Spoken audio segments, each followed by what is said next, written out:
नमस्कार, बहुत स्वागत है आप सबका। आप देख रहे हैं छत्तीसगढ़ की बात। मैं हूं पुनीत पाठक।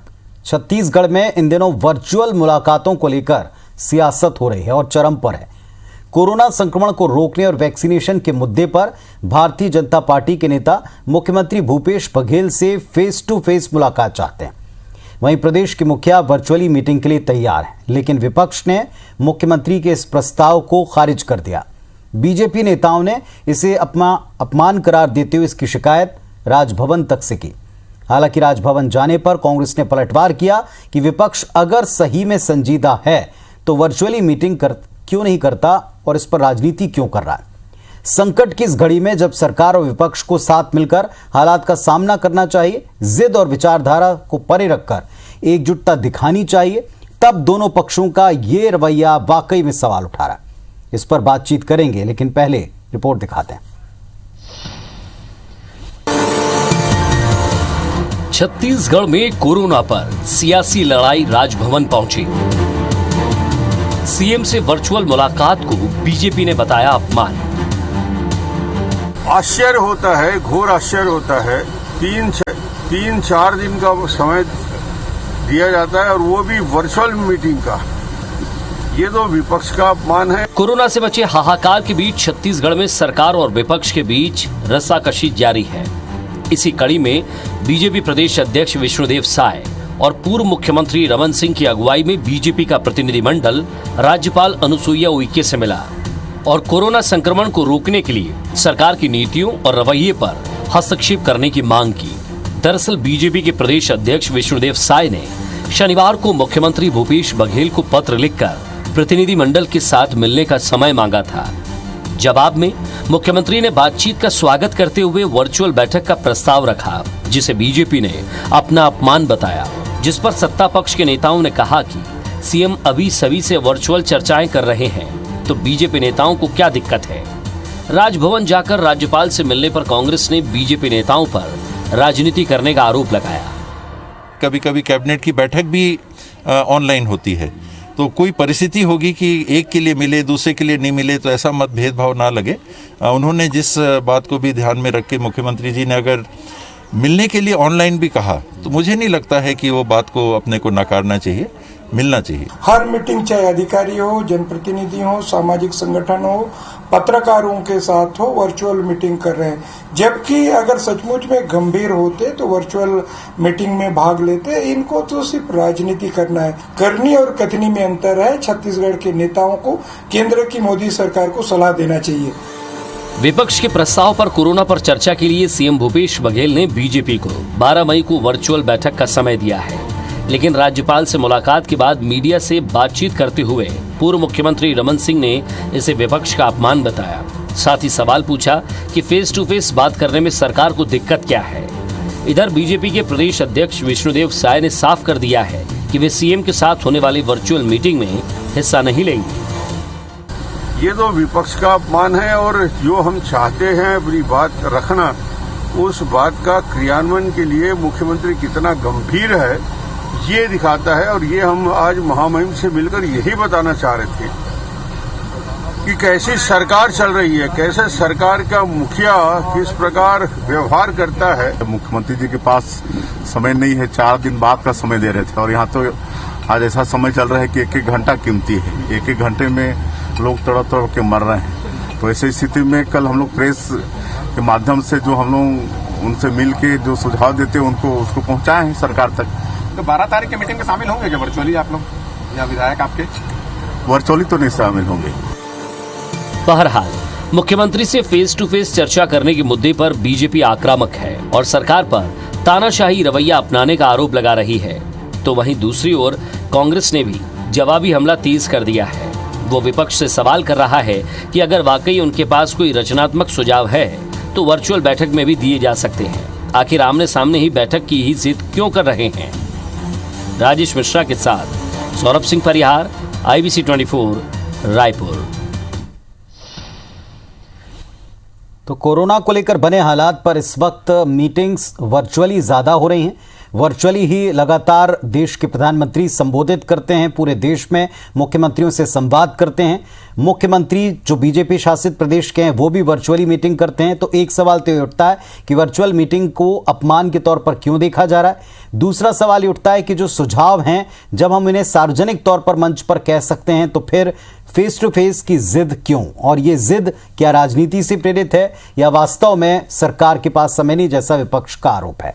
हमारे साथ में दोनों पक्षों के दो बहुत ही संजीदा नेता हैं, जनता के बीच और सक्रिय राजनीति से सीधे तौर पर जुड़ने वाले नेता राजेंद्र तिवारी जी कांग्रेस पार्टी के वरिष्ठ नेता, और श्रीचंद सुंदरानी साहब भारतीय जनता पार्टी की तरफ से। आप दोनों को नमस्कार, बहुत स्वागत है। उम्मीद करते हैं आप दोनों स्वस्थ होंगे। सुंदरानी साहब से मैं ये पूछूं कि विपक्ष को कैसे अपमान लगा, क्योंकि देश के प्रधानमंत्री भी वर्चुअली मीटिंग कर रहे हैं। ये तर्क सारे देश में और प्रदेश में जब जाएगा तो क्या समझा जाएगा, कैसे विपक्ष का अपमान हुआ है? देखिए आदरणीय पुनीत जी, पहली बात तो विपक्ष से बातचीत करने की पहल मुख्यमंत्री जी की तरफ से होनी चाहिए, लेकिन सकारात्मक रुख अपनाते हुए भारतीय जनता पार्टी ने मुख्यमंत्री से समय मांगा। हम सकारात्मक दिशा में बात करना चाहते थे, क्योंकि हम प्रजातंत्र में जितना सत्ताधारी दल का महत्व है उतना ही विपक्षी दल का महत्व है। उन्होंने 4 दिन बाद का, वो भी वर्चुअल मीटिंग का एक, अगर वर्चुअल मीटिंग में बात करते हैं तो अनेक राज्यों के मुख्यमंत्रियों के साथ बांटते हैं। वो दिल्ली में होते हैं, बाकी मुख्यमंत्री अपनी अपनी राजधानी या अन्य स्थानों पे होते हैं। उनको दिल्ली बुला के तो बात नहीं की जा सकती। तो कहीं ना कहीं प्रधानमंत्री की वर्चुअल मीटिंग से अगर इसकी तुलना कर रहे हैं तो उचित नहीं होगा। मुख्यमंत्री जी हमारी राजधानी में रहते हैं और कई बार अधिकारियों से बैठक लेते हुए दिखे हैं।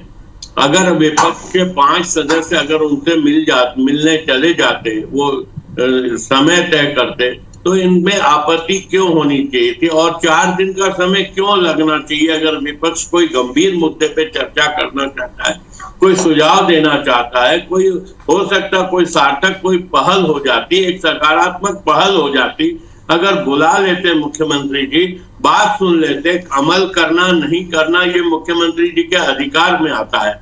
लेकिन विपक्षी दल एक महत्वपूर्ण बात उनके साथ चर्चा करना चाहता था। हम चाहते थे कि कोविड के इस संकट में हम आपस में सत्तारूढ़ दल, विपक्षी दल मिलकर एक संदेश देने का काम हम करना चाहते थे।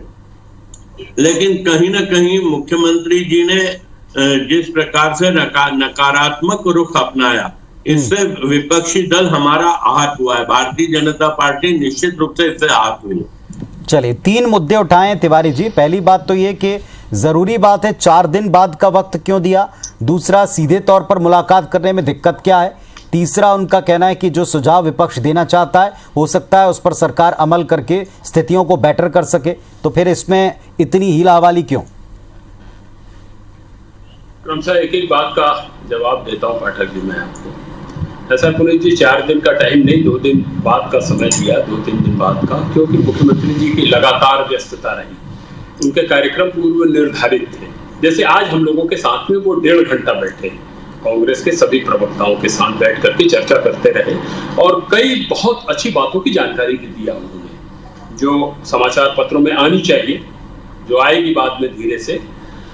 तो उनके कार्यक्रम पूर्व निर्धारित है, किसी का भी कार्यक्रम स्थगित करके या कैंसिल करके बुलाना ये न्यायिक दृष्टिकोण से बिल्कुल ठीक नहीं है। दूसरी आपत्ति उनकी ये है कि वर्चुअल बैठक में क्या आपत्ति है। वर्चुअल बैठक में सामान्य रूप से तो मुख्यमंत्री मिलते ही रहे हैं, आपके तमाम लोग फोन से भी, इनके बड़े बड़े नेता फोन से भी बात कर लिया करते हैं मुख्यमंत्री जी से। और अभी जब विधानसभा चली थी तो वो लोग जाकर के मिला करते थे और अपनी बात रखा करते थे, मुख्यमंत्री जी उसका जवाब देते थे और सहज बात होती थी। मगर ये अब जो परिस्थिति चल रही वो असामान्य है। अब श्रीचंद भाई ने प्रधानमंत्री जी का भी उल्लेख किया, सही बात है, प्रधानमंत्री जी भी वर्चुअल बैठक ले रहे हैं। दिल्ली में जितने भी अधिकारियों की बैठक हो रही है सारी की सारी वर्चुअल हो रही है। प्रदेश में हमारे मंत्रिमंडल की जो बैठक हो रही है वो वर्चुअल हो रही है। तो अब कोई मंत्री बोलेगा कि मेरा अपमान हो गया कि मैं वर्चुअल बैठ रहा हूँ। बड़े बड़े समाज के तमाम लोग बैठ रहे हैं। अभी अस्पताल का कई जगह उद्घाटन किया मुख्यमंत्री जी ने, शुभारंभ किया, वो भी वर्चुअल था, क्योंकि ये परिस्थिति असामान्य है। और मजे की बात यह है कि भारतीय जनता पार्टी के लोग तो जब धरना में बैठते हैं तो वो वर्चुअल बैठ रहे हैं, उसमें उनको आपत्ति नहीं है, मगर इसके पीछे की पृष्ठभूमि समझने की आवश्यकता है।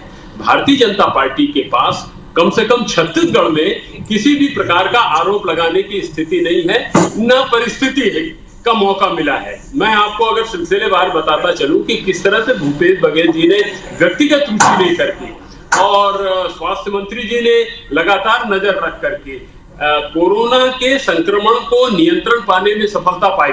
आज मुख्यमंत्री जी जिस तरह से जवाब दे रहे थे, आज हम लोगों को बताया रहे थे, उन्होंने एक दो शब्द मितानिन लोगों के लिए कहा कि किस तरह से वो काम कर रही है। वो देवी जैसी हैं बेचारी वो हमारी मितानिन बहने। कोंटा के कुंवरकुटा जैसे जगह में वेंटिलेटर लगा हुआ है, कोंटा और दंतेवाड़ा के, मैं गांव का नाम ले रहा हूं, बकायदा उसकी तस्दीक कर ले ये ले। प्रत्येक जिले में वेंटिलेटर की व्यवस्था हुई है बकायदा, और वैक्सीनेशन का काम जिस तेजी से हमारे यहाँ प्रदेश में चल रहा है, मैं बताना चाहूंगा कि टीकाकरण पूरे हिंदुस्तान में अगर उत्तर प्रदेश में 4.6% जहां इनकी सरकार है, मध्य प्रदेश में 8.46% है, तो छत्तीसगढ़ में हमको बड़ा गौरव है इस बात का कि वो 16.79% है टीकाकरण का काम। अगर वैक्सीन के खराब होने का मामला है पुनीत जी, ये कुछ उल्लेखनीय आंकड़े हैं जो छत्तीसगढ़ के आपके समस्त प्रबुद्ध श्रोताओं को जानना भी चाहिए।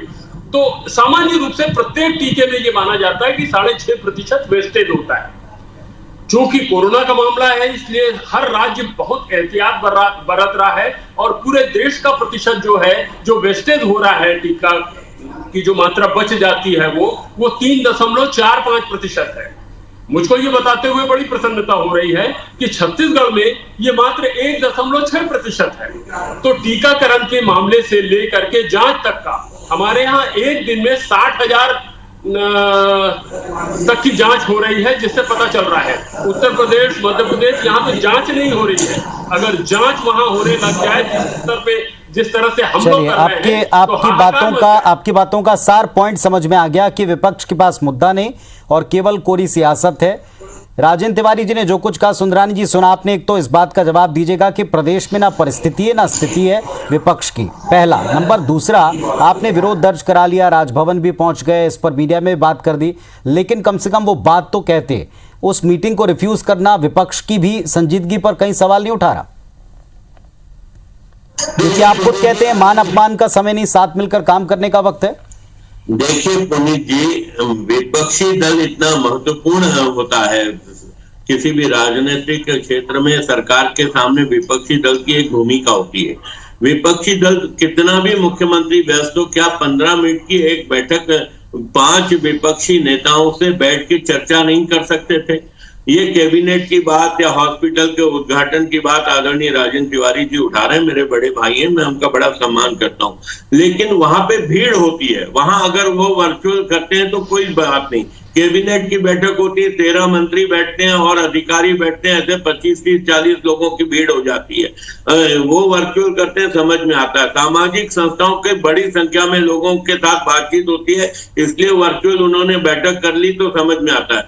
ये 5 विपक्ष के नेता अगर उनके साथ बैठ के चर्चा करते, हमारे पास मुद्दे हैं या नहीं है, ये पहले से कैसे डिसाइड हो जाएगा? हम प्रदेश के हित में अगर कोई सुझाव देना चाहते हैं, वो हमारे सुझाव सही है या नहीं है? बाद में मुख्यमंत्री कह देते कि गैर जिम्मेदाराना सुझाव है, कोई हम इस सुझाव को अमल में नहीं लाते।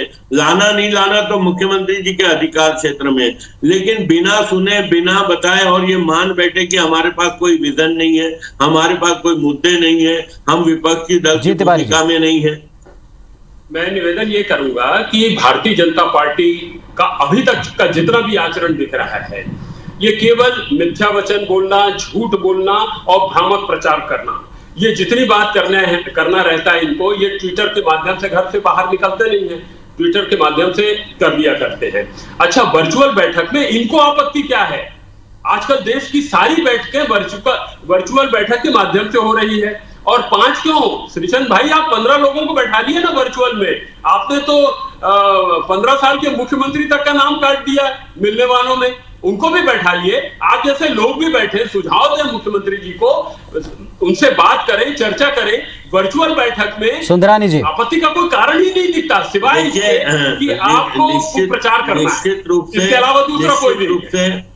हम प्रदेश के हित में उनको सुझाव देना चाहते थे और जिस प्रकार से तो वो वर्चुअल माध्यम से नहीं हो सकता। राजेंद्र भैया जिस प्रकार से कह रहे हैं कि भारतीय जनता पार्टी के नेता निकलते हैं, मैं आज भी खुले शब्दों में चुनौती देता हूं पूरी कांग्रेस पार्टी को कि धरातल पे लोगों के नजदीक जाकर हमारे सांसद, मैं तो राजधानी की बात करता हूं, मैं स्वयं जिला अध्यक्ष के नाते आपको मैं प्रमाणों के साथ दे सकता हूं, जितना हम लोग मेहनत कर रहे हैं, जितना लोगों की सेवा कर रहे हैं, लोगों के नजदीक जा रहे हैं, यहाँ तक कि दीनदयाल रसोई के माध्यम से खाना पहुंचा रहे हैं, अनाज के पैकेट पहुंचा रहे हैं। यहाँ पे अस्पतालों में जब क्राइसिस की स्थिति थी, लगातार उनको बेड दिलाने के लिए काम करना, लगातार हमारे पूर्व मंत्री राजेश मुड़े जी ने 20,000 मास्क अकेले 4 मंडल जो उनके विधानसभा क्षेत्र में आते हैं वहां बांटे उन्होंने। सुंदरानी साहब ये उस बात का जवाब नहीं मिला। आदरणीय राजेंद्र भैया ने ये कहा कि भारतीय जनता पार्टी के लोग ट्विटर वार करते हैं, इसके अलावा घर से नहीं निकलते। आज भी फील्ड में अगर भारतीय जनता पार्टी का ही कार्यकर्ता दिखता है, मुझे कोई कांग्रेस का कार्यकर्ता ठीक है। चलिए, आपकी बात अपनी जगह, लेकिन ये देश में इस तरह की मीटिंग्स को बढ़ावा दिया जा रहा है। 5 मिले, 15 मिले, 50 मिले, और जो सुझाव हैं वो निश्चित तौर पर आना चाहिए। आपकी बातों से पूरी तरह सहमत हैं कि कई ऐसी बातें हो सकती हैं जो आपको ठीक लग रही हैं और प्रैक्टिकली अमल में आकर उनसे हालात अगर संभलते हैं, बेहतर होते हैं, तो प्रदेश के लोगों को राहत मिलेगी। लेकिन अगर ये वर्चुअली कहते हैं तो इसमें अपमान की क्या बात है? छोटा सा ब्रेक ले लें, ब्रेक के बाद इसका उत्तर जरूर दीजिएगा।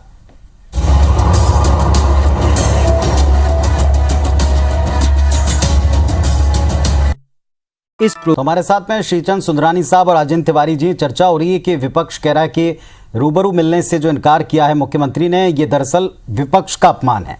सुंदरानी साहब, बार बार ये सवाल जरूर उठेगा कि आप कहते हैं कि हम मुलाकात ही नहीं करेंगे क्योंकि आमने सामने की मुलाकात नहीं की, विपक्ष का अपमान हो गया। ये वक्त मान अपमान का है क्या? पहला सवाल। दूसरा, जो बात वर्चुअली भी की जा सकती, ठीक है, रूबरू मिल लेते अच्छी बात होती, लेकिन अगर इस तरीके से मुलाकात हो जाएगी, बात हो जाएगी, तो दिक्कत क्या है?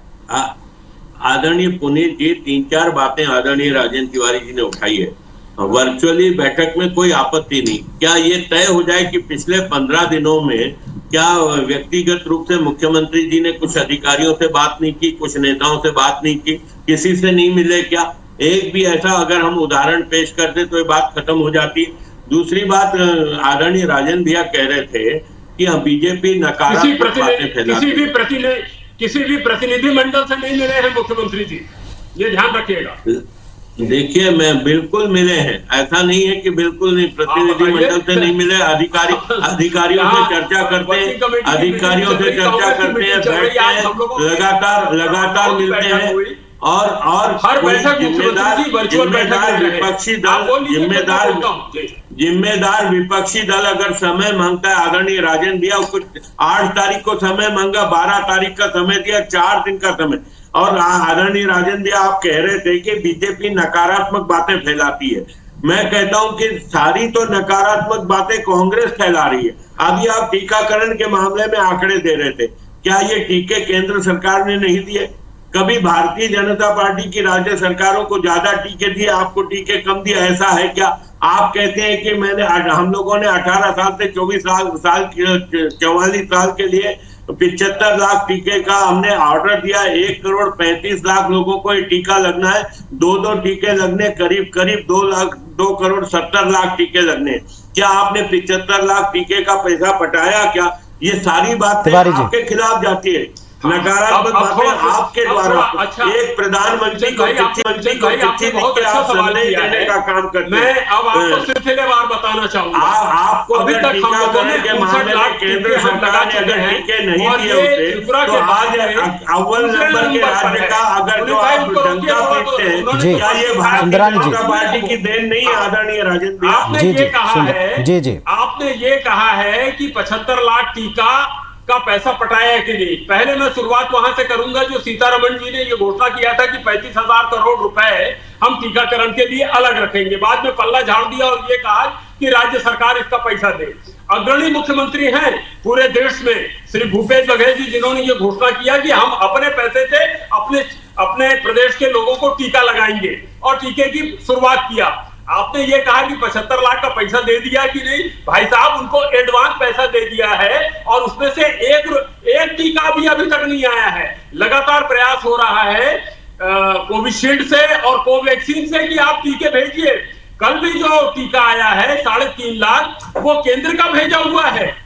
हमने जो पैसा पटा करके रखा उसका पैसा भी देगी केंद्र सरकार, ऐसा नहीं कि मुफ्त में हमको दे रही है, हम उसका पैसा भी देंगे, मगर जिसका पैसा हमने जमा कराया हुआ है इन दोनों एजेंसी को, दोनों कंपनियों को, उनसे टीका नहीं आया है।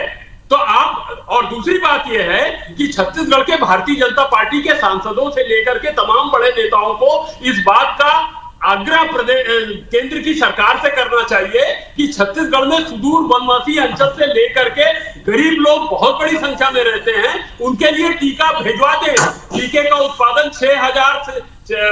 6,000 से लेकर के 7,000 करोड़ प्रतिदिन टीके का 6 से 7 करोड़ टीका प्रति माह बनता है, जिसमें से 50% केंद्र की सरकार ले लेती है प्राइवेट सेक्टर के लिए और बाकी 50% राज्यों के लिए करती है।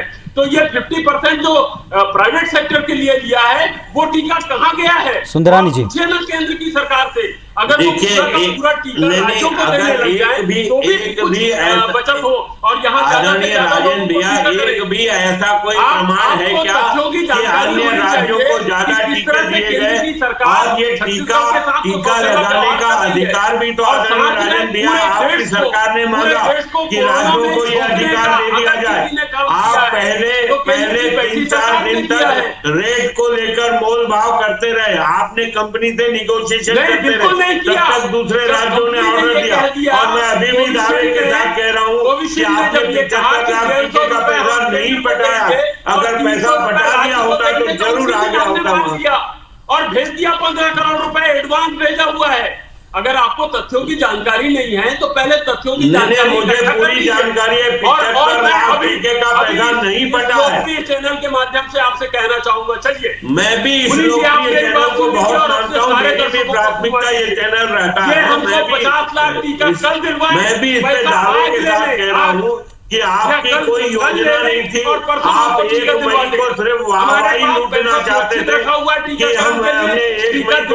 एक गंभीर बात सुंदरानी जी, एक गंभीर बात सुंदरानी जी कह रहे हैं। तिवारी जी, आप उत्तर देंगे उस बात का? जी जरूर, पूछिए। सुंदरानी जी, आपसे तिवारी जी ने कहा कि हम एडवांस में पैसा तैयार रखें, आप टीके दिलवा रहे हैं क्या? एडवांस देखिए एडवांस देना अलग बात है, वहां पे एडवांस देने की बात नहीं। पहले 3 दिन इन्होंने निगोशिएशन में निकाल दिए, दूसरे राज्यों ने पहले ऑर्डर दे दिया और इन्होंने अगर 75 लाख टीके के अगर पैसे पूरे पटा दिए तो इनके बाद टीके आ जाने चाहिए थे, अभी तक क्यों नहीं आए? ये सवाल कंपनी से इनको करना। और राज्यों को अधिकार देने की बात माननीय मुख्यमंत्री जी ने खुद की थी, हमारी तरफ और एक अंतिम बार मैं पुनः पूछता हूं, जो विपक्ष ने एक बात कही है कि सीधे सीधे मुलाकात होती बेहतर होता, लेकिन वर्चुअली क्या इस वक्त मान अपमान से ज्यादा लोगों की जान इंपॉर्टेंट नहीं है प्रदेश के? क्या इस मीटिंग को करके एक बार मुलाकात करके अपनी बात आप नहीं रखते, वो ज्यादा बेहतर स्थिति नहीं होती? विरोध तो आपने दर्ज कराई दिया। आप या प्रदेश की जनता इसको व्यवहारिक मानेगी कि एक मान्यता प्राप्त प्रतिपक्ष, भारत का सबसे बड़ा राजनीतिक दल मुख्यमंत्री से स्वयं मिलने के लिए समय मांगता है, 4 दिन बाद वो भी वर्चुअल मिलना चाहते हैं। और क्या ये समय दिया है ना? आप बैठिए उनके साथ, समय मुख्यमंत्री जी के पास नहीं था, 4 दिन बाद का समय दिया, सब बैठे उनके साथ में बैठ करके चर्चा 4 दिन का समय लेकर वो भी वर्चुअल बात नहीं करना है, आपको तो राजनीति करना है। वर्चुअल बात नहीं करना है, आपको तो राजनीति करना है। नहीं, और राजनीति तो आप करते हैं, केंद्र सरकार। चलिए एक बार पुनः ये याद दिलाते हैं कि इस वक्त सत्ता पक्ष विपक्ष जो दोनों पिलर हैं और किसी भी सरकार को चलाने के लिए जहां सत्ता पक्ष की आवश्यकता है, वहीं एक सकारात्मक विपक्ष की भी आवश्यकता है, जैसा आप दोनों स्वीकार करते हैं और कहते हैं। तो ऐसे वक्त में जब लोगों की जान पर आपदा पड़ी हो, जब सारे देश में एक पूरा सिस्टम ही बदल गया हो, मेल मुलाकातों का, व्यवहार का, एक दूसरे से अपनी बात कहने का, तो उस समय क्या ये मान अपमान वाली बात और 4 दिन वाली बात, दोनों चीजें प्रदेश की जनता याद रख सकती है और उत्तर आपसे ही मांग सकती है। बहुत धन्यवाद आप दोनों का जुड़ने के लिए। नमस्कार।